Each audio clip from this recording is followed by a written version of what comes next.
Anda seberapa besar kerugian negara akibat ulah Megawati Soekarno Putri. Baik, video ini kita mulai dari fakta bahwa seluruh bangsa Indonesia tahu jika hanya Megawati satu-satunya wapres yang telah melakukan kudeta sipil kepada almarhum Gus Dur. Megawati menggulingkan kekuasaan dengan alasan yang tidak memiliki argumentasi hukum yang jelas.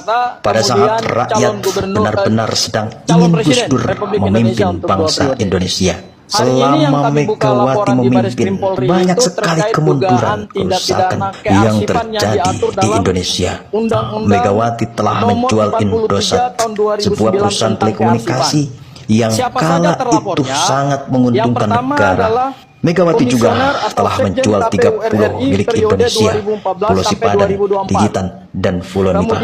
3 pulau yang sangat kaya dengan minyak mentah, hilang bagaikan kentut.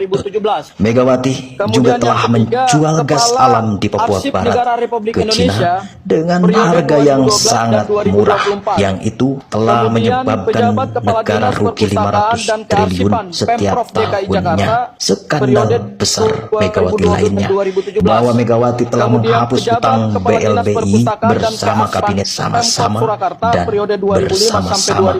Mereka telah menghapuskan utang yang telah merugikan negara 138 triliun tersebut dengan cara mengeluarkan surat pernyataan lunas.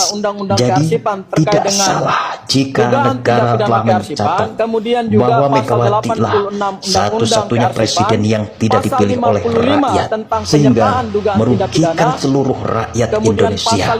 Ibu-ibu tuh ya, maaf ya, sekarang kan kayaknya budayanya beribu maaf, jangan lagi nanti saya dibully.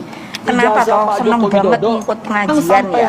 Iya loh, maaf beribu maaf. Saya sampai mikir gitu, iki pengajian ini sampai kapan toh yo? Anaknya harap dipakapake. Berdasarkan undang-undang kearsipan dan kemudian undang-undang pemilu, kemudian juga peraturan KPU, akibat ulah Megawati Soekarno Putri. Baik, video ini kita mulai dari fakta bahwa seluruh bangsa Indonesia tahu jika hanya Megawati satu-satunya wapres yang telah melakukan kudeta sipil kepada almarhum Gus Dur. Megawati menggulingkan kekuasaan dengan alasan yang tidak memiliki argumentasi hukum yang jelas. Pada saat rakyat benar-benar sedang ingin Gus Dur memimpin bangsa Indonesia, selama Megawati memimpin, banyak sekali kemunduran, kerusakan yang terjadi di Indonesia. Megawati telah menjual Indosat, sebuah perusahaan telekomunikasi yang kala itu sangat menguntungkan negara. Megawati juga telah menjual 3 pulau milik Indonesia, Pulau Sipadan, Ligitan, dan Pulau Nipah. 3 pulau yang sangat kaya dengan minyak mentah, hilang bagaikan kentut.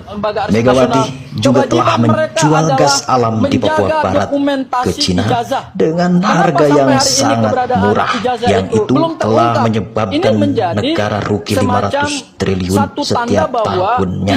Skandal besar Megawati lainnya bahwa Megawati telah menghapus utang BLBI bersama kabinet sama-sama dan bersama-sama. Mereka telah menghapuskan utang yang telah merugikan negara 138 triliun tersebut dengan cara mengeluarkan surat pernyataan lunas. Jadi tidak salah jika negara telah mencatat bahwa Megawati lah satu-satunya presiden yang tidak dipilih oleh rakyat, sehingga merugikan seluruh rakyat Indonesia. Ibu-ibu tuh ya, maaf ya, sekarang kan kayaknya budayanya beribu maaf, jangan lagi nanti saya dibully. Kenapa toh seneng banget ngikut pengajian ya? Iya loh, maaf beribu maaf. Saya sampai mikir gitu, iki pengajian ini sampai kapan toh yo? Anaknya harap dipakapake. Yaitu Bapak Dr. Bonatua Silalahi. Ini adalah seorang peneliti Scopus. Ya, beliau adalah peneliti yang hasil penelitiannya itu masuk ke jurnal internasional. Laporan kami hari ini adalah karena Pak Bonatua ini sudah kecewa dengan jawaban yang selama ini diberikan oleh lembaga-lembaga yang dimintai transparansi dan akuntabilitasnya terkait dengan dokumen ijazah Pak Joko Widodo. ya, Dr. Bonatua Silalahi mendatangi Bareskrim Polri untuk membuka laporan dugaan tindak pidana kearsipan, ya, terkait dengan keberadaan ijazah yang selama ini menjadi polemik di publik, yaitu ijazah Pak Joko Widodo sejak mencalonkan diri sebagai calon wali kota Solo 2 periode, kemudian calon gubernur DKI Jakarta, kemudian calon presiden Republik Indonesia untuk 2 periode.